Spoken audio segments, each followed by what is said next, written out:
Hello, hello. Good afternoon, good morning, wherever you are, however you're doing. I hope you're doing great. We got a ton of news to jump into today. Hope all of you are having a fantastic day so far. And if you're not, I hope it gets better. But we have, like I said, a bunch of news to get into.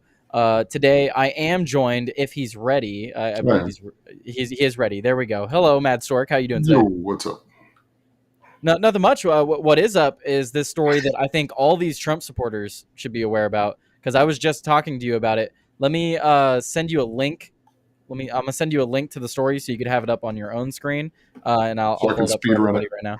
So yeah, so you could speed run it because I'm a slow reader. I don't know if you were watching my horror game streams lately, but I am a very slow reader. I did Uh, catch one that I was like, yeah. Yeah, well, the one earlier today was pretty good. The last the one before that, I think it was, what was it, yesterday or the day before? Mhm. That stream wasn't good. Those games weren't super great. But the stream I did this morning, that game was really good. Okay. But this is the story I think all Republicans should be aware about right now because this is Trump. This is Trump's administration. Trump's counterterror czar proposes terror charges for political opponents, but it's more than that, and we'll go into his statements. So, White House counterterror czar Sebastian Gorka said today that Americans who are not on board with the Trump administration's immigration policy are on the side of terrorists. It really is quite that simple. Gorka said in a little noticed interview with Newsmax. We have people who love America, like the president, like his cabinet, like the directors of his agencies who want to protect Americans. And then there is this other side. There is that is on the side of cartel members, on the side of illegal aliens, and on the side of terrorists. He didn't stop there, going on to say this is tantamount to aiding and abetting, which he called the crime under federal law. And you can ask yourself, are they technically aiding and abetting them? Gorka said, because they aiding and abetting criminals are and terrorists is a crime in federal statute. The White House now saying Abrego So Garcia this is the a human clip. trafficker. That's what we learned today from the White House press briefing. And again, a judge ruled 6 years ago that he couldn't be deported from this country because he was a gang member. And that judge had fears that he would be targeted by rival gangs in El Salvador. Doesn't that just solve the question right there in itself? Well, the question is solved, Rob. Good evening. At so many levels. Number one, this individual is a foreign national who came here illegally. So that's your first two strikes. Then we find out he's a member of an organization that we recently designated as a foreign terrorist organization. So 3 strikes and you're out. And it's quite telling that we have Democrats on Capitol Hill, not just the lunatics who are torching Tesla dealerships in acts of terrorism themselves, saying, oh my gosh, the I right. didn't know Gorka was the guy in charge of this. I mean, I'm one interrupting just so that we have a bit of a pause because this is Yeah. a Newsmax video, but two, I genuinely did not know Sebastian Gorka was put on top of counterterrorism thing. Is that like legit? What's going on here? Yeah, so he's his title, his official title in the administration is counterterrorism czar. So Okay. like the border czar and other czars that we've seen. So I don't know exactly what powers he has, but the reason I brought up this interview and we're getting to it is essentially he said that anyone that is simply supporting Abrego Garcia could be facing federal charges. Okay. I just, it's a little shocking. Like it's coming out of left wing because, of course, he wasn't confirmed or anything like that. And I'm not saying that delegitimizes him. It's kind of coming out of left Do you have field. to be affirmed to be a czar? I think he could just You appoint don't. czars. You can appoint them, but I didn't know Sebastian Gorka had a place in the administration. I hadn't heard his name this term. Well, and no one's even talking about this interview where he said that we could start locking up Americans for speech relating to the whole drama. Yeah, this is more of a dark horse thing than it is. Like, it's not shocking that he's making these statements. It's shocking that he's in the government because nobody talked about him. Well, I don't even know who he is. Like, what is he known for? Sebastian Gorka has been kind of around for a few things and whatnot. He was involved in some stuff, I believe, first administration or something like that. He's been around kind of securities, like detail things, this kind of stuff. So yeah, program for terrorism and security studies. He's become an adjunct to the USSO Comms Joint Operations University at MacDill Air Force Base. So he's been around the military, a bunch of stuff. I'm just catching up on him, but there was some news story. Yeah, okay. So 2017, he was involved in some stuff with the whole Jared Kushner and I think some other things, global security kind of thing. So he was kind of in that whole crew with Jared Kushner and other people during that time, and he's connected to Steve Bannon, if I remember correctly. But I guess it kind of makes sense to have him as the counterterrorism czar if he's held those positions. Well, I don't think Steve Bannon's in this administration, though, is he? I don't think Bannon is, no. So it's weird to see a Bannon affiliate who worked with Kushner essentially in any position, and so I'm just kind of shocked. Let's see the rest of this clip. This clip's actually longer than the one I saw, so let's see if it gives more context. Yeah. You mean the terrorist who came here illegally, and that individual who said, I can't go home because one gang that I'm not a member of wants to kill me because I am a member of another gang?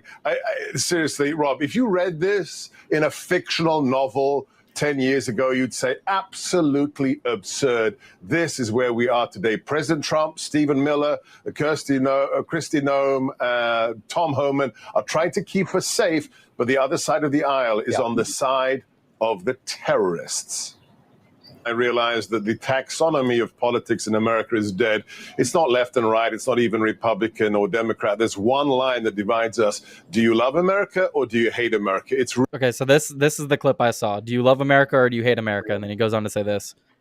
Really quite that simple. And we have people who love America, like the president, like his cabinet, like the directors of his agencies, who want to protect Americans. And then there is the other side that is on the side of the cartel members, on the side of the illegal aliens, on the side of the terrorists. And you have to ask yourself, are they technically aiding and abetting them? Because aiding and abetting criminals and terrorists is a crime in federal statute, Rob.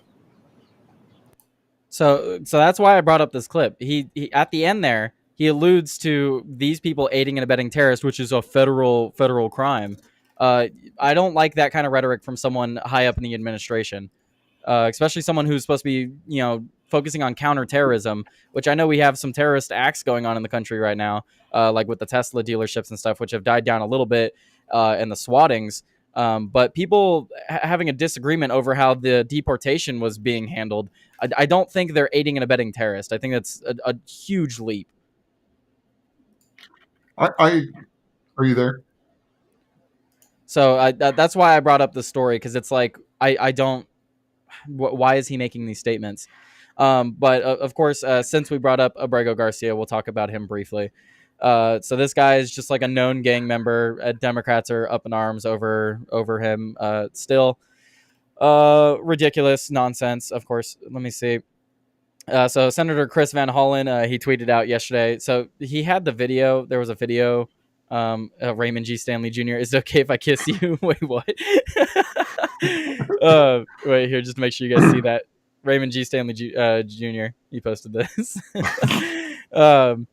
But so the senator himself, he said, he posted, I said my main goal of this trip was to meet with Kilmar. Tonight I had that chance. I have called his wife, Jennifer, to pass along his message of love. I look forward to providing a full update upon my return. I love Bukele's, what's called? So the way Bukele responded to this was like, great, he's happy and healthy. His reward is getting to stay in the custody of El Salvador. Yeah. I mean, I don't understand. First off, we know he was detained in that prison center. We know that he was at least processed in that center. So what's his current status? I think just an update from Bukele essentially would be nice. Well, it's not just like what is his status. What was the other question? So like he just got sent there. He hasn't even been processed yet fully. And the senator goes down there and he goes to meet with the vice president. And he's like, I would like to go and visit the prison to visit Abrego. And the vice president's like, dude, you can't do that. You have to like give us a heads up. We can't just go put you in the prison. And so I don't know how this ended up Whoa, like whoa, working out. whoa. Let's not get ahead of ourselves. We would like for them to just go ahead and put him in the prison, Yes. but they can't just let him visit the prison. No, that's. But no, it's ridiculous. You can't go to another country and be like, I'm a senator from America. You let me in your prison to visit with a prisoner now. Yeah. I mean that's really messed up. I think he is in fact guilty. What is it? The specific act, the starts with a T. What Logan Act. Logan? Sorry, yeah, Logan Act. Yeah. What is the specific law? I can't reiterate it for verbatim, but it's essentially like you as a member of the government can't go and argue or make Yeah, deals on behalf of the federal government without permission. yeah. It prohibits you from engaging in diplomacy with foreign governments, influence their action, policies related to disputes with the United States. Right. Essentially, you just can't act counter to the publicly stated goals of the administration. Which is a rule for all governments because you don't want mixed messaging. Yeah, and that literally is essentially what it is. It's in response to something back in 1799 kind of thing. Like it's one of these laws that they're going to argue is no longer constitutional because it's over 200 years old. And I'm just like, I don't really give a shit. That'd be like China saying that we're going to go and take Taiwan, and then they have like lower level officials being like, no, Taiwan is its own country. Yeah. Like, no, you can't have that. You can't have that. Yeah, it's basically a bunch of bullshit. So I don't understand. One, I don't understand how this guy is immediately brought up on charges. Two, I don't understand why. I mean, like, I guess like, and I hate to use like so much. I think it's okay that Bukele let him in. I think it's a good thing that they look so stupid. It's kind of like another incident recently where it's like your opponents have made a move that make them look like fools, and I'm okay with this. I mean, we see a lot of that on the left right now because I mean that's one of the main things that get brought up from like the art of war, right? Don't interrupt your enemy when they're making mistakes. Oh yeah. Somebody was saying he wanted to start some book club about the art of war, but I don't think that guy's ever read a book, let alone the art of war. Who, Joey and Raymond? maybe they're Sorry, like, hey, guys. can we get the coloring book version of these books, maybe, so they could read Coloring them? book. I want a pop-up book. You want a pop-up book with like Yeah. explosions for the art of war, like never disrupt Yes, your enemy? dude. Yes, That would actually be pretty good. I would dude. Have a buy that. pop-up of like the little castle, and then like it's talking about how you have to sneak around and I find would the buy the shit weaknesses. out of that book, man. That sounds like a good winner. Honestly, low key, that actually would be like a big money maker. Make like a kids version of the Art of War with pop-up.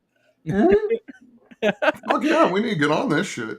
Okay, hey, well, I gotta end the stream right here, guys, so I can delete that part. I can't. We're gonna have go you meet stealing with my some ideas. comic book illustrators and other things. Have a good day. Yeah, if anyone's gonna steal that, you have to at least send me a $5 Rumble rant. Thank you. Yeah, I don't even want that. Just a hello and don't be a dick. There you go. Yeah, can I just like have a special thank you at the end of the book? Just like special thanks to. I want this exact stork logo just on the last page. Okay. There you go. Yeah. So sneaking in like on some part of the pop-up, and people are like, "Why is there a stork head in the middle of an explosion?" People are like, "I don't know," but And then it just cuts to a guy smoking a cigarette. It's like you wouldn't get it. It's on a different level. But no. And so this with But look at this Photoshop here, or not Photoshop, photo op. Look at this photo op here. That's a good photo. That's a good photo, man. Hey, I think Raymond said it best. Okay, can I? Oh yeah, here. Let's pull that one up. Let's pull that one up. So here's the official photo, and then here's what really happened. Yeah, pretty much. I think it's just so weird that he's leaning in and like. But look at his face. His face is literally like, wait, what? What is the term? It's not radical empathy, but it's when you have empathy, like suicidal empathy. That's what it is. Self-harming empathy. Are we on all platforms or just one? We're on all. Okay, I apologize for saying the S word. It's okay. You could say self-deletion too. That works. Yeah. Self-harming empathy. I apologize. And essentially, that's what this guy is engaging in. He's engaging in self-harming empathy because he just has no concept for what the line, what is your limiting principle, which is a question a lot of people like don't ask and need to ask. Certain individuals who've been involved in debates recently on that Discord server, they don't have a concept of what is your limiting principle, and that's what this guy has, zero concept for what his limiting principle is. What do you mean by limiting principle? Like where do you draw the line in, like it's a good thing to help people in need, right? Like you need to help people in need. But Well, not to the point where you inhibit yourself. a limiting principle of that would be like, well, murderers are in need and we shouldn't help them. Right. And you know, like if I help this person, am I going to die? These are limiting principles essentially that guide what it is, the first statement. So the first statement is we need to help people. The follow-up limiting principles would be like, yeah, but like maybe we don't go and look longingly into a gang member's eyes in a foreign country at a rendezvous over tea or coffee. That looks like a first date. That honestly, genuinely, kind of looks like a first date. And well, there's other camera angles because he had to get the photo op. There were people sharing other camera angles. I don't have it here. It's just here's the other angle.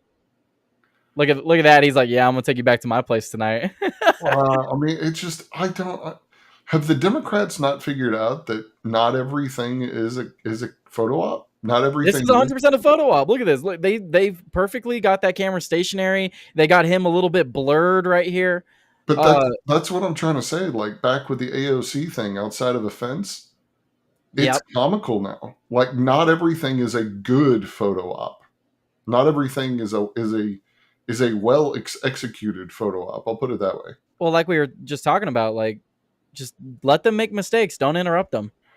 Man, I get it, but I walked right into this. I'm going to make the statement that I've made before, and people on both sides of arguments of the cultural war do not understand me when I say this, but we need a healthy left and we need a healthy right. And if you don't have healthy sides on both sides, what you end up with is the side that is winning at the time making mistakes. Like what Gorka just did with those statements. Yeah. When you don't have a healthy left, you yourself are no longer concerned about, okay, I've got a good example for Joey in the crowd right now, if he's still there. If you don't have a healthy opponent or a team against you, do you care when you throw the basketball out of bounds? Right. Yeah. If no one's there to push back on you not following the rules. Yeah, you get sloppy, you get lazy, you don't care about things, you're not performing things adequately. And that's to my point that we've been talking about. Like the left has been this evil entity spreading through the government, spreading through culture, and now we're starting to see the pendulum swing back. What I keep reminding people is remember, when that pendulum swings back, the evil that is in this world, the power that corrupts, also shifts. So that we might start seeing people on the right, like with the counterterrorism borders are making some suspicious comments there. You can see that pendulum swing to the other side. So you need to be aware of things like that. And I do agree with you to a certain extent. As much as I love seeing the Democrats make mistakes, I rather them be healthy, insane individuals that just disagree with us. The other night I was asking for, not saying this guy wasn't an MS-13 member, but I just need to see good, healthy evidence that he is. And somebody, popped into the Discord the next day after the press release of all the information about him being, an MS-13 member, which, the knuckle thing, I'm glad you're getting on that. That's the kind of evidence that I wish we had. I've had this idea recently of the problem with the right isn't that we're not correct. The problem with the right is that we don't release the good information early enough to, as Tim or Ian would say, inoculate people against bad information. So, like, they could have taken these pictures before they deported him. They could have gathered the evidence and released the evidence before they deported him. But instead, they deported him, and then they're like, oh, well, now we have some information to release. And that's exactly what I said on the stage, because everyone is just so against giving these people trials. And I'm like, guys, I'm not saying, like, hold up the courts for 3 to 6 months or longer. I'm saying it should be like 400 people a day, just 5 minutes. Like, are you a citizen? No? Great. Get out. Takes pictures of the tattoos, gets their identification so they can identify them if they come back in. Just like basic stuff, fingerprints, whatever, fingerprint them. Just get all that stuff on record. That way we know who was here and why they got kicked out. Just a short, real quick 5 to 10 minute trial. Should be 5 to 10 minutes, because if they can't prove they're a citizen within 5 to 10 minutes of handing them documents, that's it. It shouldn't take long. And we should just have a big line of people just coming in and out, take pictures of all their tattoos, whatever. And these people should be having trials. Let's be real here. I hate the people on the right saying that, oh no, screw that. We need the mass deportations now, which I have made that statement before, but thinking about it more, no, these people do need a trial, because when we start giving exceptions to the rule, then we start seeing that exception expand. I am okay with a certain amount of discretion on the executive branch. I think trials should be available, but I think this is a tool that has essentially been overplayed by the left, and you're giving them too much of an angle of attack. You should hold, as the Art of War says, you should not be fighting battles on unfavorable ground, and you should be creating as much favorable ground for yourself as possible. So my problem isn't that we're not giving these guys in court. It's that we're not releasing enough evidence that people are like, oh, well, yeah, we didn't need a day in court for that guy because there was all of that other evidence. Well, and then what's called, even just looking around for news today, and just people talking about this situation, there's a lot of people that aren't even like necessarily on the left. They're just confused about the whole topic. They're like, wait, I thought the government said it was a mistake that they sent him. So all they see is that first remark where it was like, oh, it was a mistake. So then the rest of it was, oh, it's a mistake. He was wrongfully deported. That's all they know. And again, it's bad information. It's misinformation. It is the right not following up with, the old expression about the lie gets around the world twice before the truth gets its boots on. Yep. You need to already, because they're in charge of the information. They're in charge of the actions right now. They should have already had the boots laced up and ready to go before the incident even happened. Yeah, because they had control of when this guy got sent out. Correct. So this should not have been like a random, oh, we don't even know what, like, there shouldn't be a question about that. It should be, yes, we deported him. Here's why. Here's all of the reasons. And like, here's the other thing. I don't understand why press conferences and other things right now with the government don't have just like the capability of playing videos. It bothers the absolute shite out of me. Just throw it up on the projector and just play it behind you, dude. But they don't, man. I mean, you look at Trump carrying around that giant ass card that confirmed Taiwan as a country, and I'm going to keep saying that as often as I can.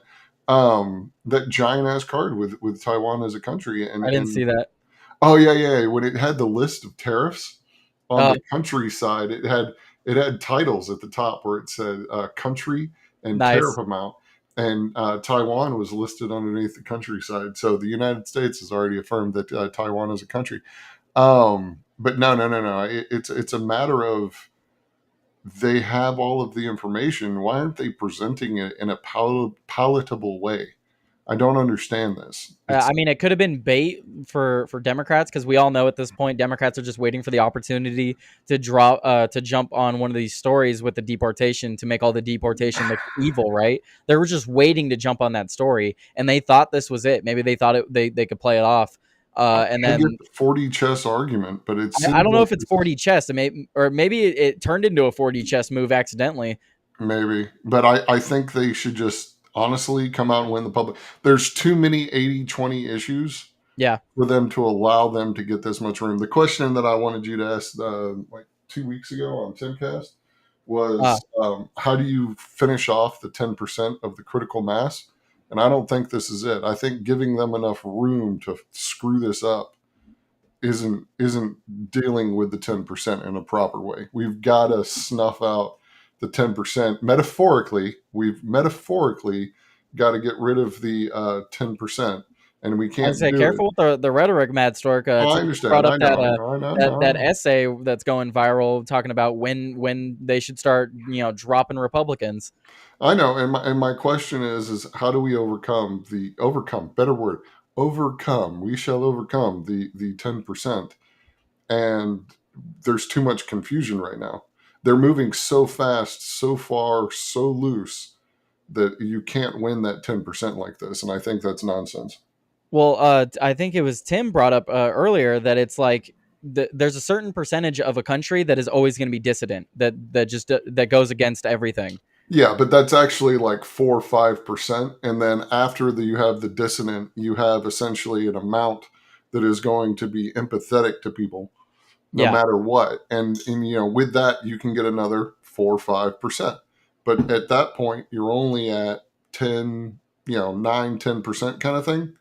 And that empathetic part, like you've got to win over enough of those empathetic people to the point of they don't care about that 4% who's just crazy.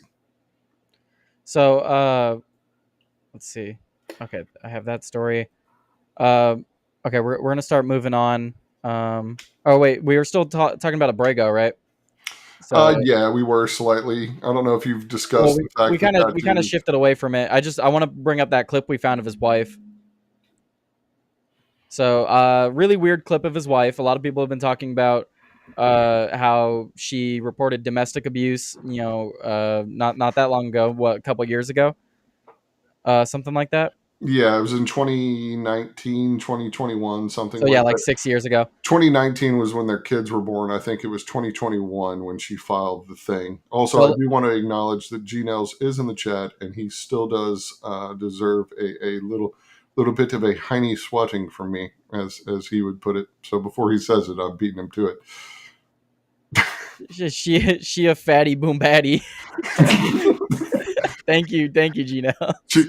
I'm not trying to disparage the woman or anything like that, but I'm just saying if you put up the Gungan, what was it, the Gungan ruler next to her face? Oh no.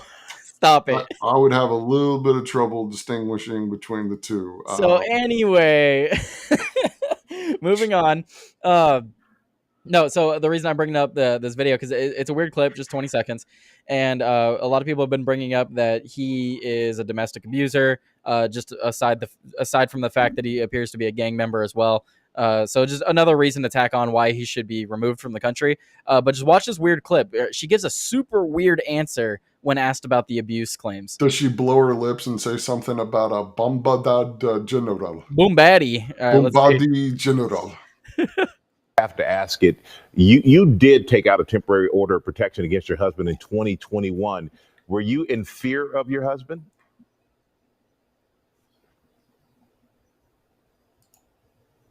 My husband is alive. That's all I can say. Okay, and I'm not going to push on that apparently. But how much? My husband's alive. That's all I can say. Not only is he alive, but he had a date with a senator. I think that's grounds for a divorce. No, it's just I had to bring up the clip. I had to bring up the clip because it's just super weird. G-Nails, no. I can't read all of G-Nails chats, guys. If you're watching this video later on, you gotta join live when G-Nails. I'm just saying, maybe some of you should be watching this on Rumble, so you can have a freer chat where you can express yourself in a much more fluid and enjoyable way. We'll put it also, I have emojis on Rumble. I don't have emojis on the other platforms. I did hear something about the emoji thing. Yeah, it could have been anyone that made them, right, Stork? Anyone could have made those. I have no idea what's going on. Yeah, thank you, Stork. But anyway, so I want to move on to this Florida shooting. So I know it's a serious conversation, but I just want to bring up this absolute fucking joke of a story by what is this, NBC? Yep, of course it is. You want to read that title for me? FSU shooting suspect used stepmom's service weapon and had far-right views, police and classmates say. Oh yeah, far-right views. So they go on in this article to talk about how he was a white supremacist that often made comments about minorities. The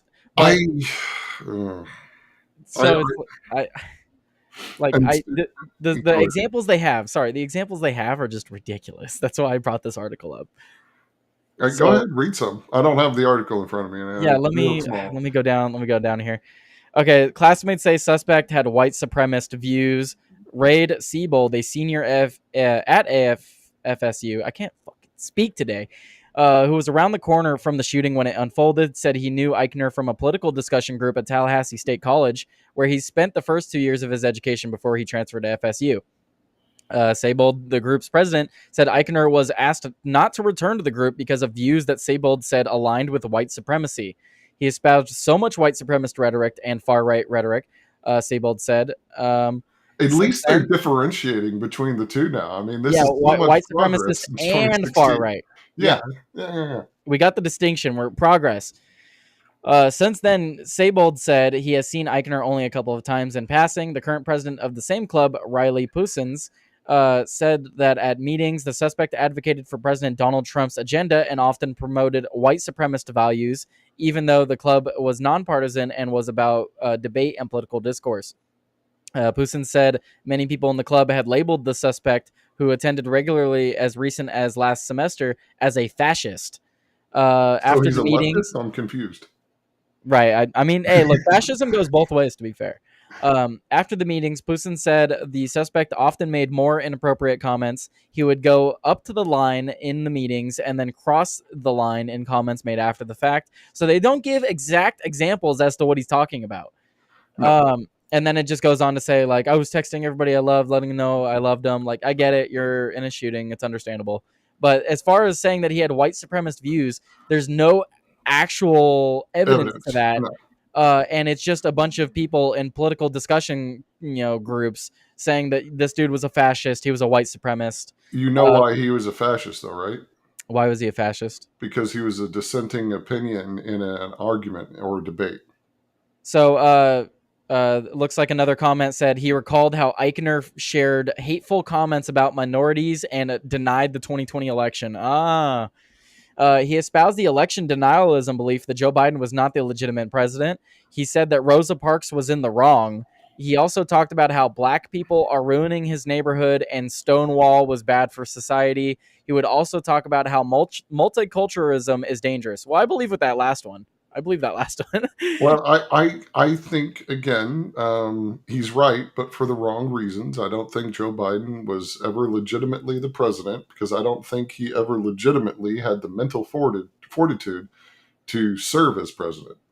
Yep. I don't think he was ever mentally there enough to serve as president.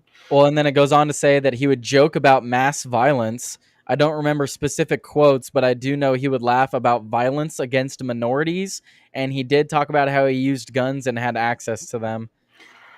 I told this story to somebody yesterday, and when I was talking to them, the first question they asked was, so the deputy or whatever it is she is didn't know how to store and secure her own weapons? Yeah. That was basically just the response of, like, how the hell does this woman not know how to secure her own firearm? She's a member of law enforcement. Well, so they were talking about legal culpability on her part, but because he is in his 20s, they're saying that she likely has no fault. No, they're not going to be able to go after her at all. Even in a lawsuit, I don't think they would make an easy case in a lawsuit for civil liability, essentially. So just so everyone knows, because we were getting mixed stories yesterday, there's 2 people confirmed deceased, and there are 6 people injured, 5 of them injured critically and in the hospital. The shooter himself is still alive, but was shot by police.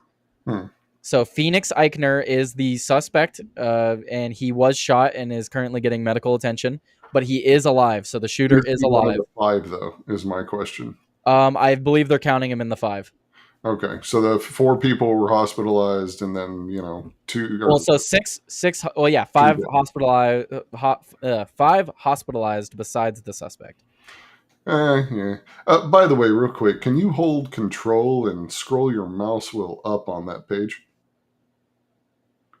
Thank you. I forgot I could do that. God, thank you. I forgot I could do that. For all the people who are getting old, and well, or I'm don't getting have old the eyesight. eyesight That of helps me. me. Do you not see the glasses here, bro? It's just I ain't got glasses, and I had to slightly squint, just a sorry, little bit. sorry. And I was like, So there's actual statements from Eichner himself.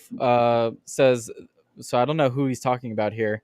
Okay, so in January, Eichner was quoted in FSU's student newspaper in a story about anti-Trump protests that took place a week before the presidential inauguration. The rally, organized by Tallahassee Students for Democratic Society, also called for an end to the war in the Gaza Strip and racist attacks on immigrants. So he made statement. This is his statement regarding Trump protest. This is the shooter making these statements. These people are usually pretty entertaining, usually not for good reasons, said Eichner, who was described as a political science major, according to an archived online report from FSUnews.com. He goes on to say, I think it's a little too late. He's talking about Trump, already going to be inaugurated on January 20th, and there's not really much you can do unless you outright revolt, and I don't think anyone wants that. So he's saying he doesn't want political revolt. yeah, he says that, and then he showed up and started. Yeah, so I'm wondering what the reason was. Was it going to be like something about bullying or who knows? He got a little cap happy. Right. After Thursday's shooting, the student newspaper removed Eichner's quote from the article. At the decision of our editors to maintain ethical journalistic standards and avoid amplifying the voice of an individual responsible for violence. Really? Shut the fuck up. I'm going to say the same thing I've said in all of these cases. I don't think you should amplify the guy or his ideas or any of that anymore. But I will say we as a society have got to start reading the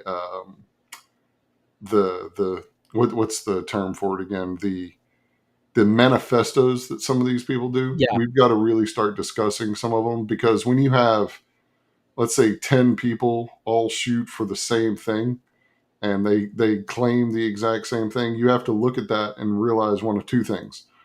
One, you're consistently producing something. You got to figure out why that is. And the second part of it is, and yes, Chainhouse, that is funny, but I'm not going to read it. The second thing, though, you have to acknowledge essentially is that they may or may not have credible points or something to say. And I'm not saying he was right. I'm not saying he was right at all. But if you have 10 people go so far as to make an extreme case, you have to figure out how to avoid that situation in the future. Absolutely. It's kind of like I drive my car over the same part of the road every day, and every day I get a flat tire. I should probably stop driving my car over that part of the road. Exactly. And so just to add to the statements that these people are saying, I just wanted to point out this comment here. So this guy talking about his experiences with the shooter from the political discourse, he goes on to say that everyone in class, so he espoused election denialism. We talked about that.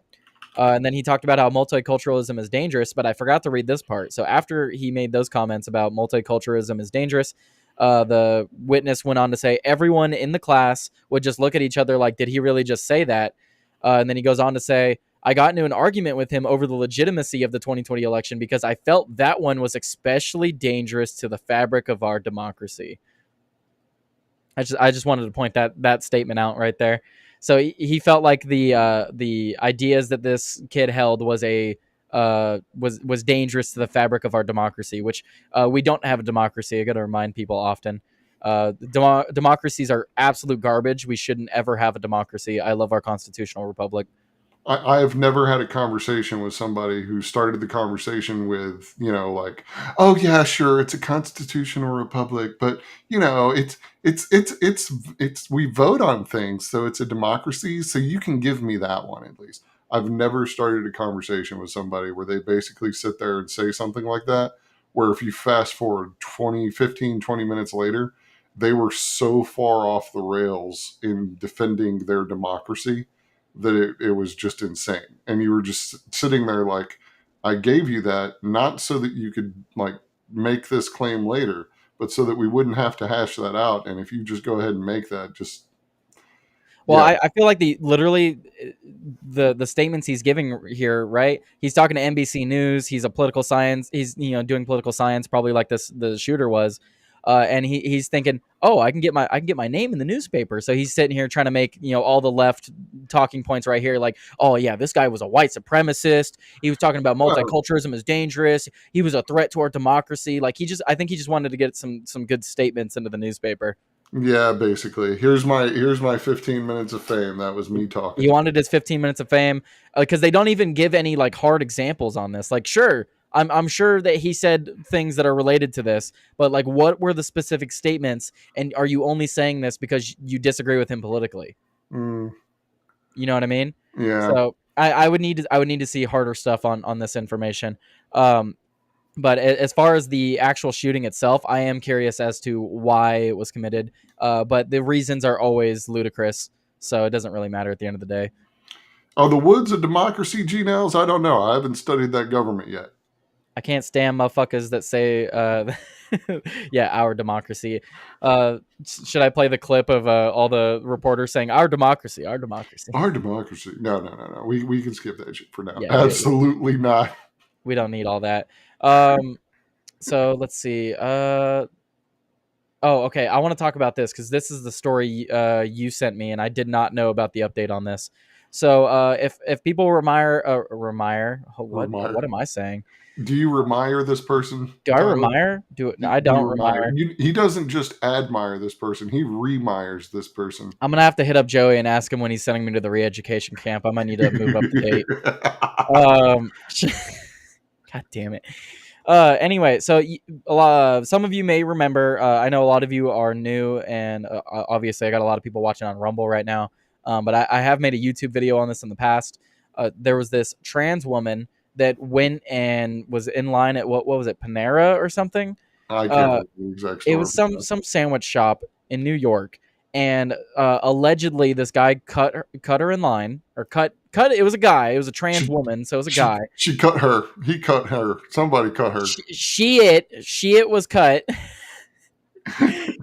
So this trans woman is just how I will refer to him. This trans woman was cut in line by a United States Postal Office worker. So she decided to physically cut him and stab him repeatedly with a knife. And we now have an update to that story. So don't cut people in line, because especially if it's a trans person, they might just start cutting you literally, is the moral of the story. But the woman accused of killing United States Post Office worker at Harlem Deli takes plea deal. So what was this plea deal? The woman accused of fatally stabbing a postal worker at Harlem Deli pleaded guilty to first-degree manslaughter. How is that manslaughter? I'm still confused by this, though. Was the person who did the stabbing trans, or the person? Okay, all right. So a trans person was cut in line, so the trans person decided to stab a black postal worker. It's ma'am. But yeah. It is ma'am, and you don't cut me when I'm waiting for my damn sandwich. You don't cut me, I cut you. Anyhow. Yeah. It is ma'am. It is ma'am. Jaya Cruz, 24, was promised a sentence of 15 years in prison and 5 years supervised release in the fatal January stabbing of Ray Hodge, a 36-year-old father of two. Witnesses said the stabbing inside the deli started as a dispute over who was next in line. Formal sentencing for Cruz expected later next month. That's egregious, but of course it's New York. You can literally stab someone in broad daylight in a sandwich shop and you get fucking 15 years. I just feel like everybody who lives in New York is a degenerate, and I want to make sure I say that loud enough and often enough for Joey to hear me. Yeah, Joey, I hope you're listening, bro. Are you going to bring this story up on Outworld today? Because this is where you live, man.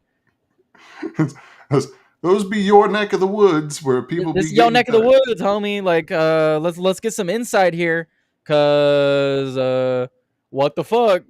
I mean, I feel bad, and I mean, I know we're making some jokes, but the bottom line is he probably. I'm just going to be honest. He probably cut in line in front of her, not realizing that was a dude.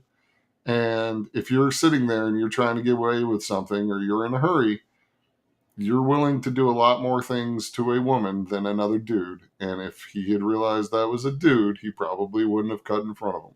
Well, I mean, what's it called? We have actually pictures of this person, and I think they're like obviously a dude. Like it's not one of those passing transgenders. Well, then that makes it worse.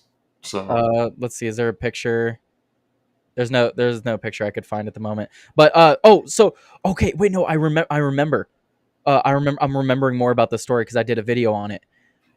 This wasn't the first time she stabbed someone. yeah. So she's taking a plea deal after multiple stabbings, is what she's taking a plea deal after multiple stabbings. She had gotten into it wasn't just one, so she has pulled knives on people multiple times in the past. She has stabbed someone in the past, and this was the most recent one where she actually carried out the attack. Did somebody ask her to move before she stabbed him though? Because I heard that makes all the difference. Right. I have heard that there is some leeway there. I'm not sure. But no, I was just remembering. No, there was more to this story. This trans person was mentally deranged, known for violent attacks, got cut in line, and this dude picked the wrong trans person to cut. Anyhow. So yeah, but anyway, so I know we're talking about sandwiches, we're talking about cutting people, real serious stuff. But you know what? It's also really serious, Stork. What's really serious? I'm really serious about you guys going and buying some 1775 coffee. Because weak coffee is for the weak, and at Rumble, weak has never been a part of the mission. No fillers, no fraud, and no settling for mediocrity, just like 1775 coffee. It is single origin, small farm, hand-picked, specialty grade coffee that stands for quality, free speech, and calling out BS when it matters. Forget stale, mass-produced beans roasted just enough to hide the flaws. Dark roast hits like a Trump tariff. Medium roast keeps it bold without the bitterness. And Vitality Mushroom Blend, real energy and lasting focus. No synthetic garbage.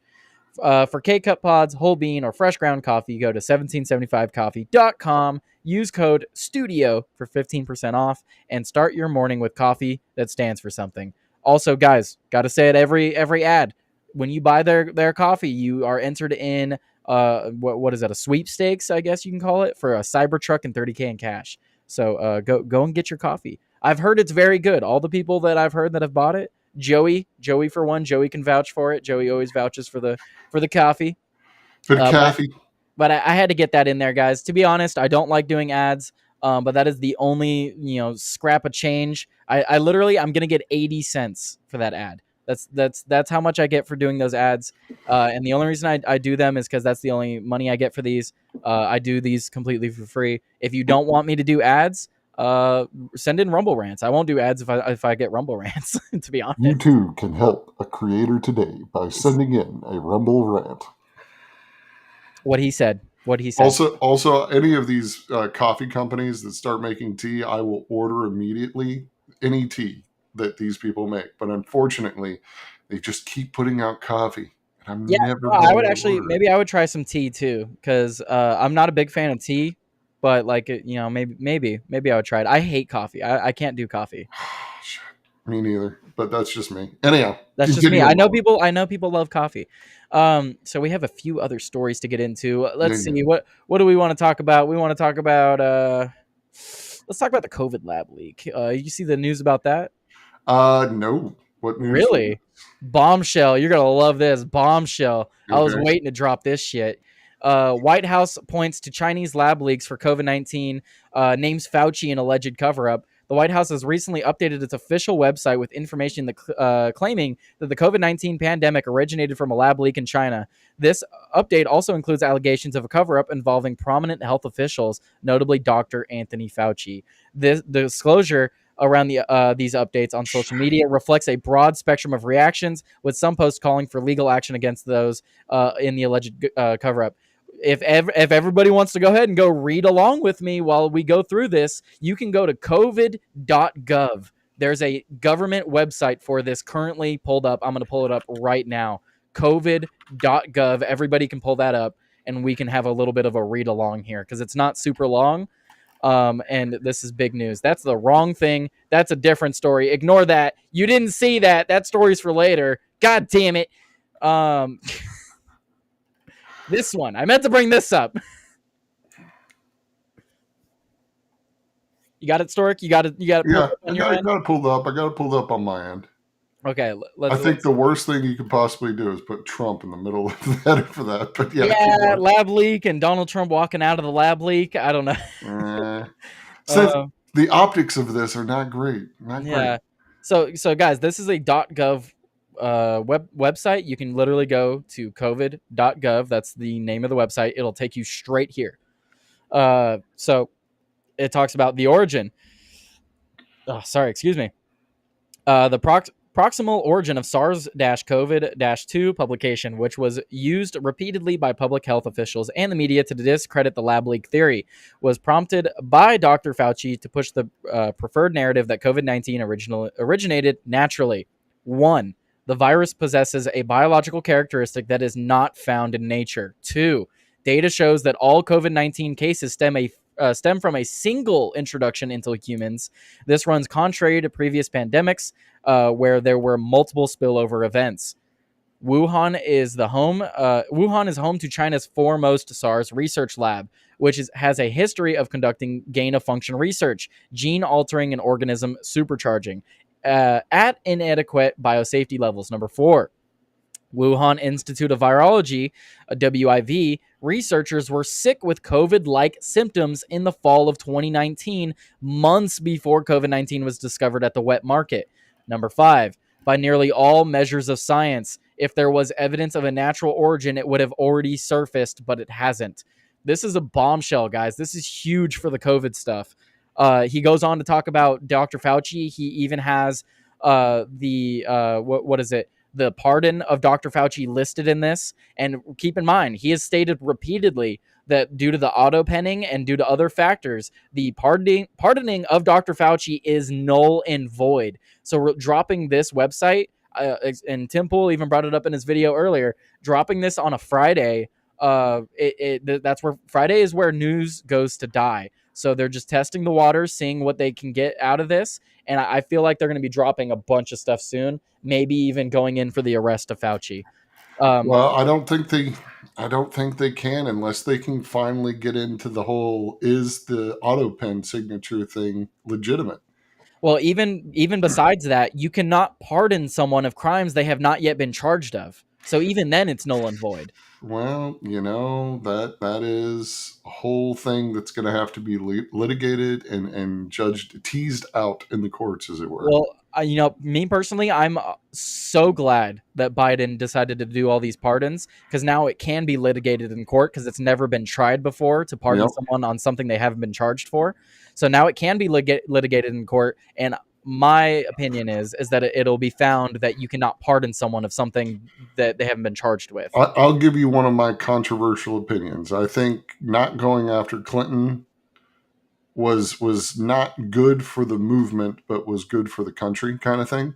And I think it was a legitimate thing that you can make an argument for. Now, was it right? I don't know. Maybe it was wrong. I could see arguments of still going after and not going after all of these things. But I think unless you go in benevolently the first time, unless he went in benevolently the first time with his approach to things, you're going to look at something like this and say that he's just being malicious and vindictive. But with everything we had go on in the first administration for what he didn't go after her on, that's why we can point to that now and say he's not vindictive. He let shit go in the past. He needs to go after this. Well, there's just so much we can talk about with in regards to COVID. The only stories I have pulled up is COVID and the more on the story you don't really want to talk about. But we can talk about it a little bit. But we'll go into it because there's more information to it, right? So that's why it's brought up again. But so we'll just talk about just COVID in general. I'm fine going deep on this topic because it's a big topic. It's very important, and the reason we are here to where we are today is largely due to what happened during COVID. Can I tell you a personal story on this? Certainly. When COVID was outbreaking, kind of thing, right? I was working with some Democrats, and those Democrats were insane because, again, it was in the middle of all the Trump stuff and everything anyways, and they really like to tell me about this and that when they're talking, and I don't want to do his voice too much because, on the off chance that somebody comes around and says it, kind of thing, like it could get back around.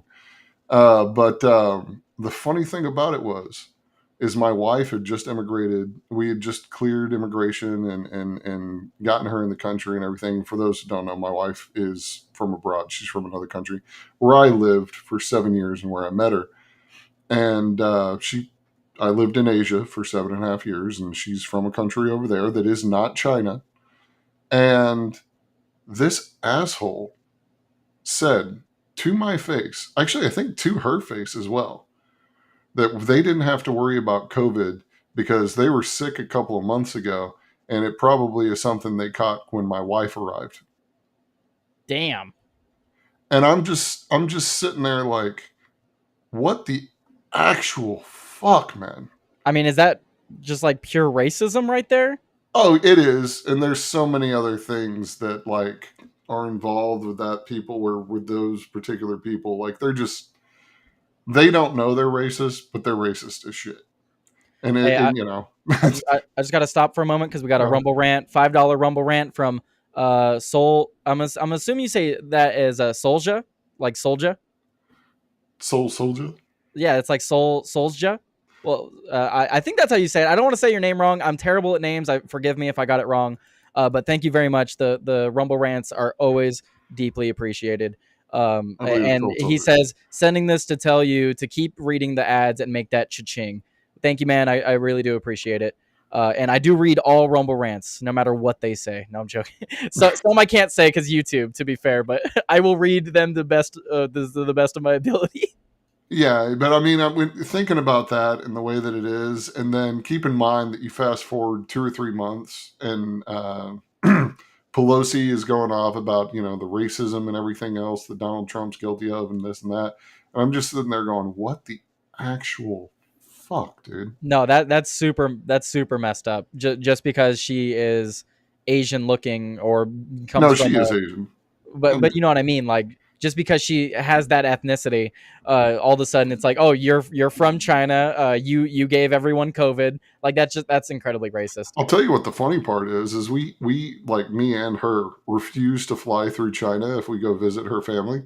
So like we've never been to China. Like I've been pretty close to China several times. I refuse to go to China. Like I just downright absolutely refuse to go to China. I feel like they already have a report on me, and the moment I touch down in China, I'm being put in the gulag. Like there's no way. Yeah. So I'm not going to do that. I had a joke. I met a YouTube rep probably like 7 years ago. No, hold on. It was like 8 or 9 years ago. I met a YouTube rep and I was like, yeah, I don't want to go to China. He's like, why not? And I was like, because I know in me, I can't keep my mouth shut and they would arrest me eventually. He goes, you're not important enough for them to arrest. And I'm looking around and I'm reading some of these stories and everything that have gone on in the last 2 or 3 years where they've just arrested random like content creators in China. I'm just sitting there like, huh. Something funny is going on there. That's a little weird. You say that, but it's not just China. I mean, look at what they did to I don't want to get his name wrong. Is it Count Dankula? Count Dankula was in the UK. Yeah, Count Dankula, Mark Meacham is his real name. I'm not doxing him. Like he's fully open. Well, he's very famous. That was the one that taught his girlfriend's pug the Hitler salute, right? Yeah. I'm not going to say the words, but yeah, essentially he would mutter a Nazi phrase, and the pug would salute. I'll say it. I don't care. Yeah, he taught it. So his girlfriend adored. Whoa! YouTube is still gonna hit you for that. I'm gonna quote him. It's okay. Well, I'm just saying, be careful. Hit me for what? I don't get ads on YouTube anyway. All right, fine. You're not gonna get ads. You say. Well, no, it's fine. Okay, so. So he taught his girlfriend's pug because she adored it. It was the most adorable thing in the world. She taught the pug to raise his paw in the air like the salute anytime he said Heil and then Hitler. So see, look, I cut it up the right way, Mad Stork. Okay, there you go. Make sure nobody can take that out of context. That too. I am still going to AI generate you saying something later with that. But the point I was going to say that they'll do that either way. It's fine. Yeah. I already get called a Nazi just because I have a German last name. So. Well, I don't want to know what that is because I don't say that on air. No, my last name's public. I have it as my Twitter tag. Okay. My last name is Rittenauer for those that don't know how to pronounce it, because usually people call me Reitnor. Okay, Rittenauer.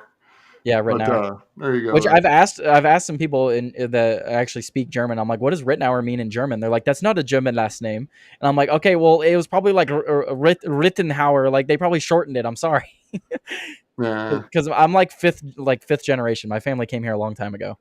Well, people shorten things, abbreviate them, etc. That's I mean they like Americanized it Yeah, pretty much. But yeah, as much as I could anyway. if But you want to talk I love about I that love my last last issue, name. we That's why it's can. public. What? We can talk about that last issue because enough people have spoken about things publicly. I can kind of say some more about it. What about the speech stuff with Count Dankula or? No, the other thing. But Count Dankula or whatever, that was all cleared up. And that is slightly related to one of the stories that I sent you because Are you talking about the Anthony case? yeah, I was talking about that. But the Ethan Klein is the guy who came out in support of Dankula when Yeah. all of that happened. And I did send you a story about Ethan Klein and iDubbbz because I was like, just something going on right now. We were just looking for stories. And that is something going around. And Ethan Klein was the guy who got Dankula remonetized. And now I think unbanned, because I think they nuked his channel at one point too. I forget. It's been a few years. Yeah. So if people don't know, iDubbbz, he used to be like he was like one of those YouTubers that were pretty edgy. You know what I mean? Like they'd make some pretty out there statements, out there videos. Similar to like if you know who Filthy Frank is. I love Filthy Frank music. It's so good. The old stuff. I don't listen to anything new he made. But I love Shut the F Up. That's a good song. Shut the yeah, but now the if anybody in here is familiar with Short Fat Otaku, I've never talked to him or anything, but he likes to call this the shit lib or shit posters remorse, and that's essentially where you post essentially something edgy boy content, and then you come out years later and you're like, oh, I didn't really mean to say that, I was just joking, I'm very sorry and everything, and you're trying to move away essentially from that persona that you cultivated to gain an audience. That's basically iDubbbz, because iDubbbz, like I said, he was pretty edgy. He was probably one of the most edgy people on YouTube, and he was very popular. Oh yeah, super popular. And I don't know, man. He got that OnlyFans girlfriend, and all of a sudden he's a major lib cuck. Yeah. It's crazy to see the transition. The video that's going around lately, or the clip or whatever, is him doing a content like cop like little dance or whatever behind Hassan or whatever.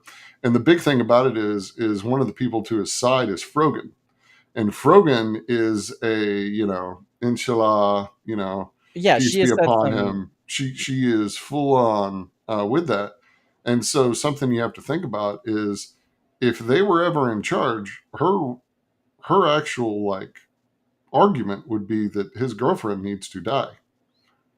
That would be the argument that she would make, and that kind of thing is abhorrent.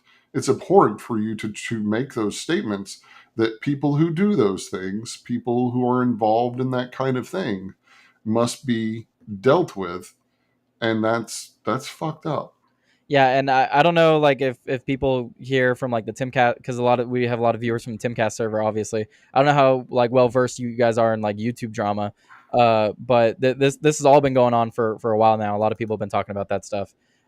Just because Hassan's always in the news for political reasons, but in the YouTube drama community, iDubbbz and Ethan, they've been talked about a lot lately, especially iDubbbz, because iDubbbz really fell off, man. He made some bomb videos in the past.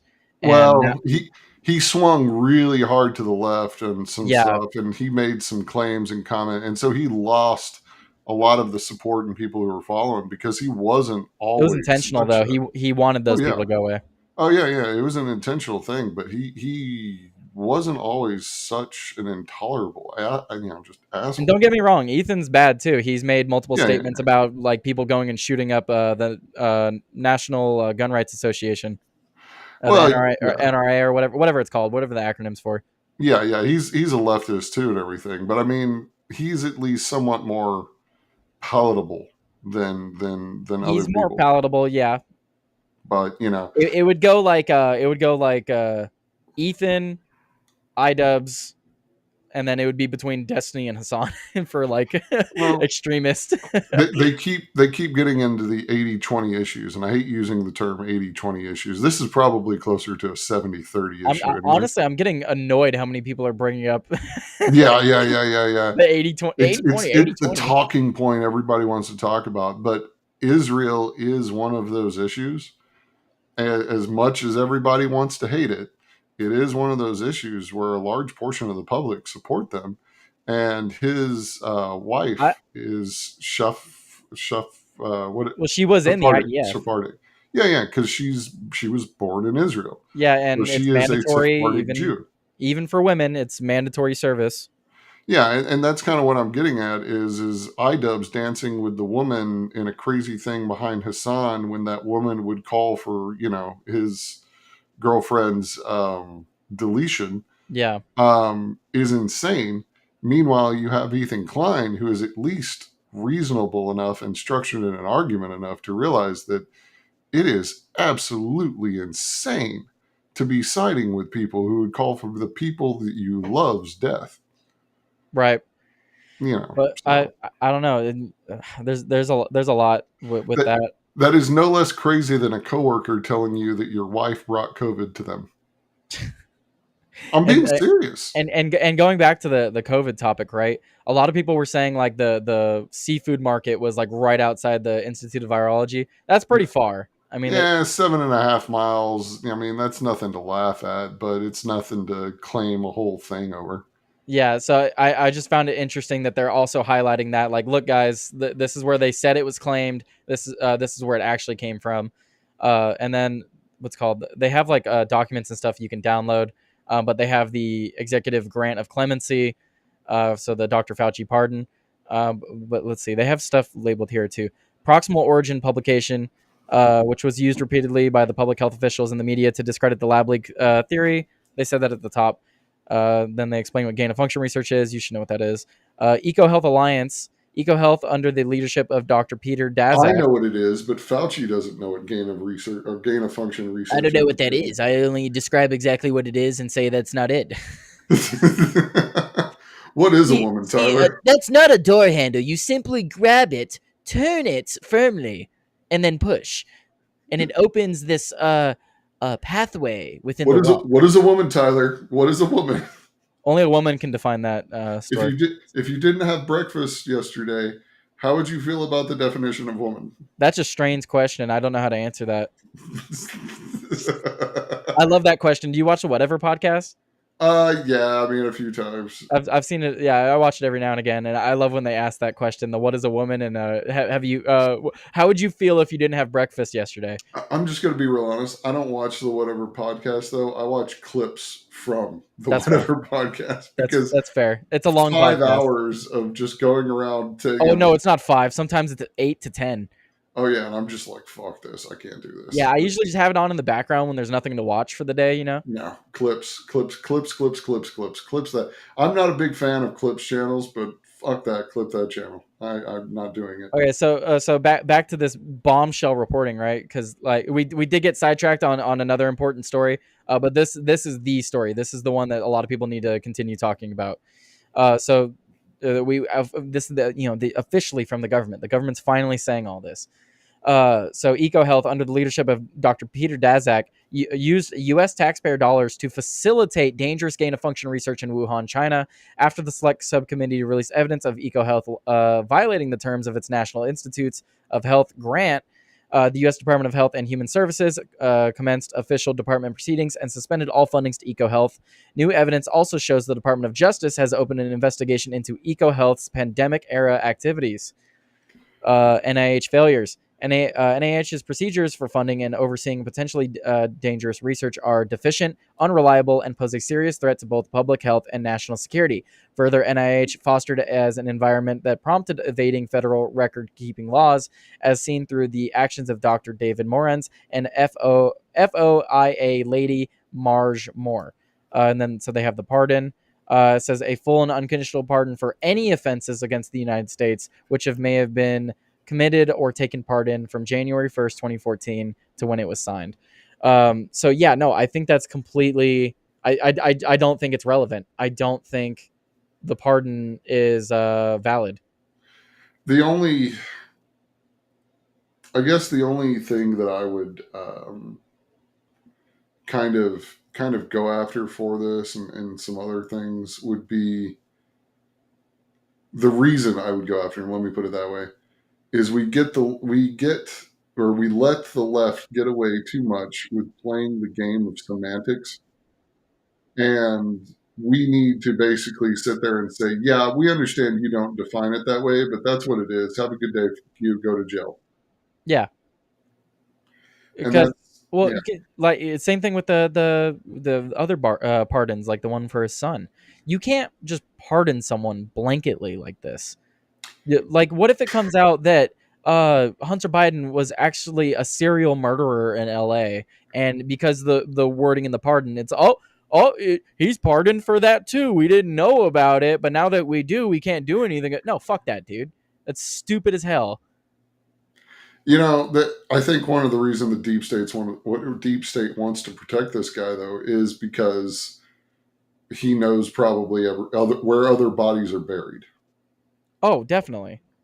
It's the same reason they won't go after any of the Epstein stuff, because the moment one of them goes down, they're all fucking going down. Yeah.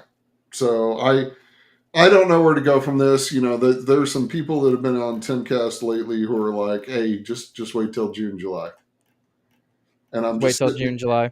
I know they keep saying to wait, and it's like, I get it. You have to compile everything, but like, I don't know. I feel like it's not happening quick enough. Yeah, some of that, and I've said this once or twice in a couple of circles and around people and stuff, and that is they need to start deporting from Texas. Yeah. You want to hit that, 8, 10, 12 million people, like you need to go to New Mexico. You need to go to Texas. You need Arizona. to go to Arizona, New Jersey. Yep. All these border states. I recently was in Chicago, actually, a little bit ago. And I'm just going to be real honest. There is no way that there are that many legally immigrating people to the United States. I have been shocked. Like, I thought Texas had a lot of Hispanics. Fuck, I did not know that other states had that many. And there's no way it's legal. Like, there's got to be a large contingent of people who are essentially illegal in other states. I mean, it's hard to tell at this point. I mean, where I live in California, I'm the minority here. When I went to high school, I was like one of like 5 white kids. Well, my school, when I went to it, was majority white. Now, it had disproportionate other ethnicities in the school, and so it was not like it was. It wasn't 80% white. It wasn't 90% white. It was probably closer to 40, 48, 51, somewhere in there. So, in Texas, we call that the majority minority, and some people talk about that and kind of claim that, say that kind of thing. I'm away from the neck now. I'm sorry, bro. It's unfortunate, G-Nels. Yeah, that's unfortunate. I mean, I can relate. Some people had looked at things and wondered if I was a different color from the waist down. I'll put it that way. What, Pink Panther? Yeah, Pink Panther. Some people thought I was the Pink Panther. That's what I'm saying right there. Uh-huh. Are you the orange from Annoying Orange? I can't even remember his voice enough to do that. No, don't even try it. Don't do it. I'm gonna have to look it up now, Tyler. No, none of that. Hey guys, it was something like that. I just can't remember. It was super high pitched and very. Yeah, it was very annoying. I don't think I can hit those notes. Yeah, no, thankfully. Anyhow, next story or moving on.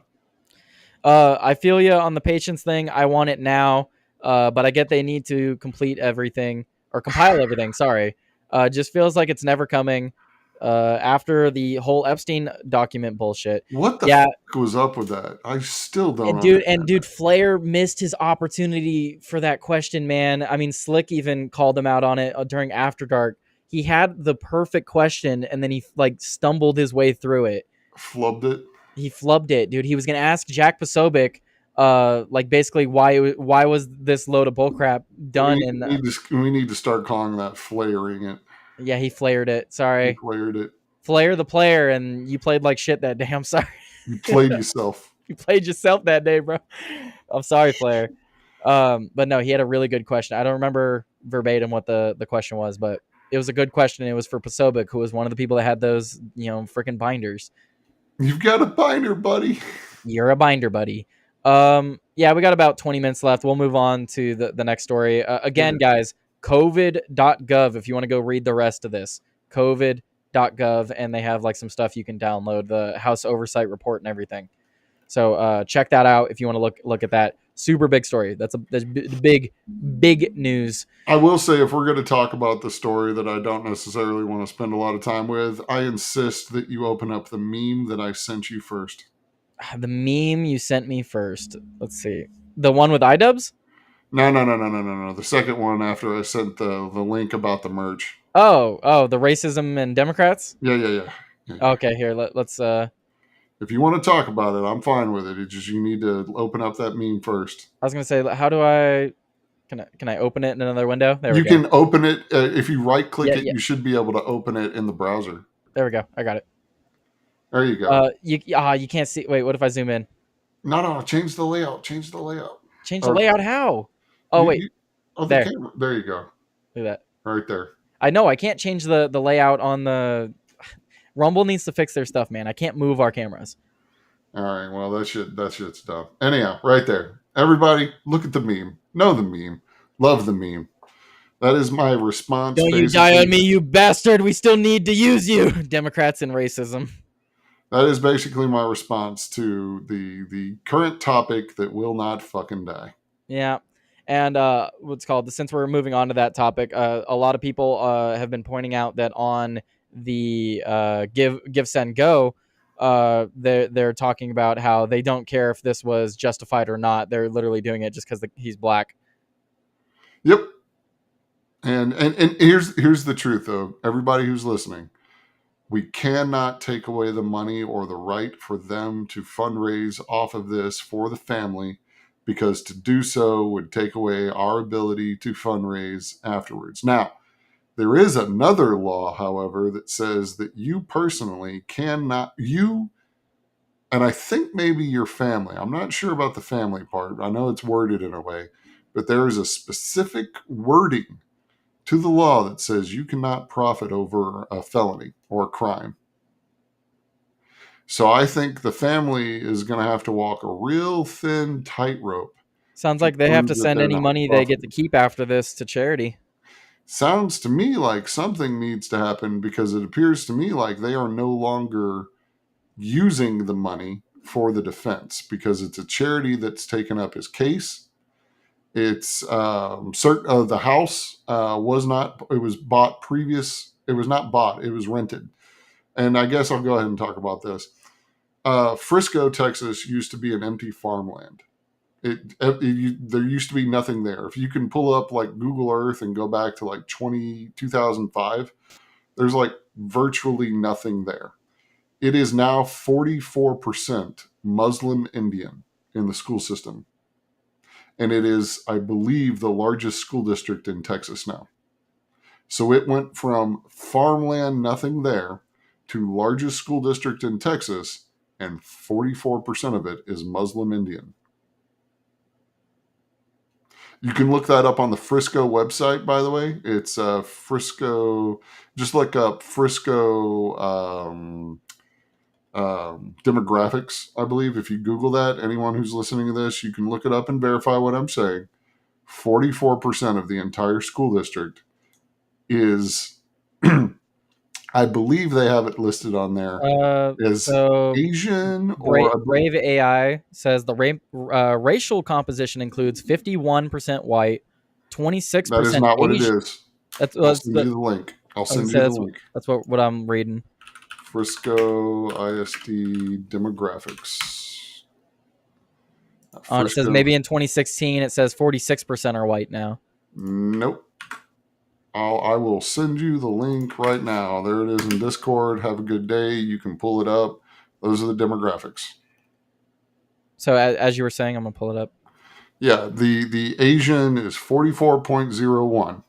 And those are not Asians like from Japan. those are all Muslim Indians. Okay, so I have it here. White is only 27. We'll just round up 27%. Yep, pull it up, show it. I want to make sure people can see it. Yeah. Because this is actually kind of important to the story, because the judged by a jury of your peers, most of those people aren't, like, their parents aren't even U.S. citizens. Most of them are on green cards. A large portion of the population just moved in from India, or sorry, moved in from California. They relocated from California to Texas. This is part of the great exit of California. And the neighborhood that his family lives in, Carmelo Anthony's family lives in, if you're not Indian, you probably don't own a home in that neighborhood. Yeah, but like, how fucking disgusting is it to have this in racial demographics, to label anyone from that entire goddamn continent Asian? Yeah. Well, they don't give a shit. What's the word I'm looking for? It's disingenuous. Disingenuous. That's incredibly deceitful? Disingenuous. Yeah. Meanwhile, if you go to, let's say, a nearby school district, that would be Plano ISD demographics. You're allowed to pull things up too. Yeah. Let me get this over in its own window so that I don't accidentally dox the hell out of myself. Yeah. Let me find their demographics specifically. Google says that it's 29% white, 13% black, and 23.7 Asian or Pacific Islander. Again, when you see Asian in this, what it actually is Indian. Like they're Indian and they're Muslim. That's basically what that means, because the U.S. the Texas East Asian population is only something like 0.08 or something like that. It's some ridiculously small number. So when you see Asian/Pacific Islander, they ain't talking about Tongans. Texas does have a lot of Tongans, but they ain't talking about Tongans. They're talking about Muslim Indians. Janelle said, and they don't use deodorant. Hey, I know a lot of people that don't use deodorant, man. I don't want to get into that whole subject, but let me just say, I was gonna say that has nothing to do with you ain't exactly lying with that subject there. Okay. So this one is usnews.com, and I'll pull this up real quick. Plano Independent, share and whatnot. I don't think there's anything on here doxing. Oh, whoa. Yeah, there was slightly. See, that's why I'm nervous as shit about doing this. So yeah, there is actually demographics right here. 23.7 Asian or Asian Pacific Islander. So that's there. And that's a neighboring school? No. Yeah, this is a neighboring school district. So if you go to, again, you go to share this. Actually, let me pull it up first. Maps.google.com, and you go to. Wait, so here I don't want to keep talking about racial composition because we only have 10 minutes. Yeah, I apologize. No, I was just realizing the time because we have a few stories relating to the Carmelo stuff that I think are important. Yeah, if you go to, and I'll share this tab just real quick. If you go to this in Dallas, Plano's right here. Plano's right here, and Frisco essentially is right here. So this is the school district right next to it. And where they're trying to create that Muslim town in Texas is right up here. So this is where they all live, right in here. And they're trying to create a community right here. Weird. So that is actually what's going on there. That is precisely what's going on. I have talked about them trying to make the city for Muslims and stuff like that. It's a weird story. But I want to talk about this stuff. So you sent me this story.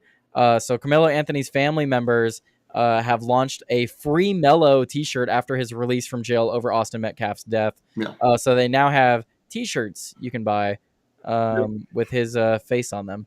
Yeah, and they're specifically not having him in the T-shirt, and they're trying to again keep that separation because you cannot profit off of this. And yeah, Making a hard case for not profiting off it. Yeah. And so that's what's going on there. You are screwing yourself off of this, and they are fundraising off of it. So at this point, I don't really know what to say about it. I'm very familiar with the Black community in DFW, and for many reasons and whatnot. And this is the mindset: make money off of it. Make money. Yeah. One of my best friends passed away a few years ago, and I didn't want to feel a certain way about it because I knew he wasn't going to be there to provide for his family anymore. But the amount of stuff related to that, selling stuff, making money off of it, it was hard for it not to feel like a little bit of a grift. Yeah.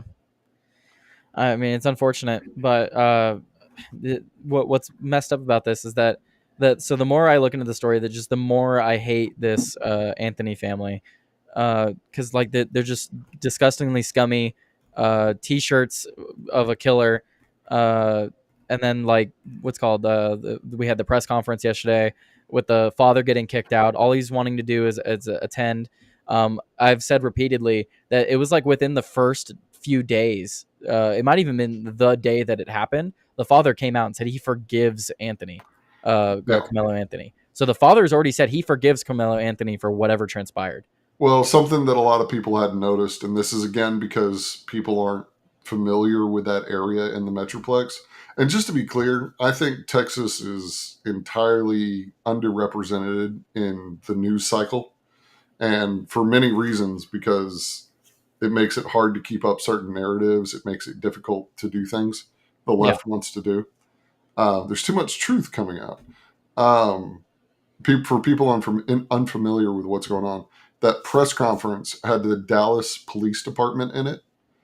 Dallas isn't near Frisco. I mean, it's 10, 15, 20 minutes away from Frisco. If you pull up a map, you have to drive across another city to get to Dallas. That press conference wasn't in Frisco. Yeah, Junios. That is also correct. But they didn't hold a press conference near their house, at their local church, at the community center. They drove 20 minutes into an urban center to hold a press conference. And then the other thing too is the guy that they were having speak for their family. Apparently, he's got like a huge like rap sheet of crimes he's committed before. So it's like he's not exactly the most honest guy to have speaking for you. He is a race scripter. He's trying very hard to be Al Sharpton. You can tell. I mean, G-Nels, I don't know if you saw the clips of the press conference, man, but I'd like to see G-Nels' reaction on that, dude, because you can look it up from the press conference. They kicked the Metcalf. What is his name? Jeff. So Austin Metcalf's father. Play it. I played it yesterday. I don't even know if I have it. Actually, no. I sent it to sent it to me, so I think it's in Discord. I sent it to you, and then I also sent it to Chris, because Chris played it on his show as well. So I'll play that at the end. But I heard they kicked the father out. Yes, so they kicked the father out of the press conference, and they called the father disrespectful for even showing his face there. And then he said that he should be avoiding the father should be avoiding the family when the father's done nothing to them. He's only said that he forgives their kid. And then, so not only this, Stork, I don't think you've seen this yet, Stork. Guess what happened after he was kicked out of the press conference? I don't know if we're talking about the actual press conference or in other things related, because I've got a couple of things on that too. Oh, are you talking about how he got fucking swatted? Yep. Yeah, so now he's getting swatted. His son is dead. And I was looking into the father more. The dude's a single father. The mom is not in the picture. And he was the single father of twin boys. So now he's without one of his about to be adult sons. And he was kicked out of the press conference for the murderer. Yeah, that's about right. And when I say that DFW, Texas in general, really has a real problem with race scripting, um, they're strong about it. And I don't, the whole buy black, keep it black, that whole thing. Like, Yeah. I'm not against that in general. Like, I'm okay with you trying to support the communities that you love and everything. But it is about as, it's about as bullshit culty as I've ever seen in my life firsthand. And I have unfortunately like seen it, like not just been like on the news, but like been next to people and around it in a very sickening way. And that's the part that's upsetting for me. Well, I'm trying so hard to avoid like bringing up the racial topics in this because like I don't care. I genuinely could not care less. But people are trying, like you said, the dude speaking on behalf of the family, they're trying to make it a race grift. It is so disgusting. Well, getting enough attention for this case, what Tim was saying earlier on the Culture War podcast. If anybody hasn't seen that, check it out sometime. But what he was talking about is when he was saying, "I'm going to make everybody upset, and then you're going to agree with me." Yeah. And that was, I think he's going to be acquitted because people are going to know who the jury was, and they're going to go after the jury. And two things I'll say on that: one, you really don't want to do that in Texas. What you saw happen in the Armored Arbery, what you saw happen in the what's his name? George Floyd. I always forget the officer's name because it's just not a name that sticks out in my head. Derek Chauvin. Derek Chauvin. What you saw in that was people going after the jurors. Try that in Texas. Like I'm literally like, let me be clear. I'm not encouraging. I think you don't want to try that in Texas because literally they will go after you in a very I don't see the peaceful protest happening in Dallas and in Frisco. Yeah, it's not the same. It's just not going to happen because Texas already has laws passed about if you get run over in a situation, who's at fault. They've already passed laws about things that if you try to do any of those things that you saw in other states, and I'm not saying it's going to happen. I'm just saying it's going to be a lot more difficult for those mostly peaceful protests to occur in Texas. Yeah. And then so we have this great comment from Soldier. He said he was asked to leave and he didn't stab anyone. Isn't that something? I'm honestly a little bit disappointed. I thought they were trying to do unto others what you should do to them, and I think they set a really interesting example at that track meet. And I think the father. I was going to say that is something I live by personally. That is something I hold near and dear to my heart. Treat others as you wish to be treated, and I'm confused real quick. If he were to turn around and stab someone in that situation, is that cultural appropriation or not? G-Nails, I need a ruling on this. Oh my goodness. Okay, so the last few minutes before I send you guys over to Nightcap, I got to play this for G-Nails and for those that missed it yesterday. Might stop a couple times in between, but I do need to get you guys over to Joey. So let's play this. Plus, Mad Stork wasn't up here when I played this yesterday. So let's get your thoughts on this too, Mad Stork. All right, so this is for you, G-Nails. He even came after me. These are the type of lies. She's getting millions of views. So for reference, this guy is a community leader, or however they describe him, and he is speaking on behalf of the Anthony family. On this. Sarah. And that is the mother in the background. She's even came after me. She's even said all of those things. And now that the public knows exactly what is going on, I asked, because these racist bigots try to prevent us from standing up for Can you pause it real quick? Boy. Wait, you want to pause it at those racist bigots? What do you want to talk about racist bigots for? These people are on national news. These people are living in $1 million homes. These people are going to one of the better school districts in the entire state. Fucking learn how to speak English proper. No. There's a certain way they like to talk. Let them talk They their way. skip articles in this. They make singular what should be plural. They don't use the past participle adjective. I mean, I All get right, it. all right. We don't have to hear it from the Fucking grammar hell. Nazi. All right. Fucking hell. Speak English. All right, English teacher. We got to move it along. Literally, All right. English teacher. Anyway. He should Yeah, be afforded literally the same former English rights teacher. that Cal Rittenhouse had. Oh, wait. Same rights from standing up for our baby, our boy. He should be afforded the same rights that Cal Rittenhouse had. Daniel Penna. Don't you just? I love the way he says Daniel Penna. Speak English, motherfucker. Daniel Penna. What ain't what ain't no place I ever heard of. Hey, no, I'm just waiting to get G-Nail's response on how he's saying some of these things. But G-Nail's, wait till he gets to Kyle Rittenhouse. Wait till he describes what Kyle Rittenhouse did. With you a million quintillion % that goofy Haitian. You still, damn. Yeah, basically, Gino, Damn. that is 100% it. And, it's kind of like, these false allegations that actual justice warrior likes to make a thing about. Seriously, just speak English. Okay, so G-Nails, wait till he gets to the part where he describes what Kyle Rittenhouse did. And I'll give you a taste. Wait till he describes what Kyle Rittenhouse did with his AK-47. And all of the people who have claimed whatever their defense was, he should be afforded the same right. Nobody in the public media has one video camera, but we got the video of Cal Rittenhouse with an AK-47 shooting 3 people in the back. Is that what happens? Is that what happens, Stork? Is any word in that sentence true? No. And the funny thing about it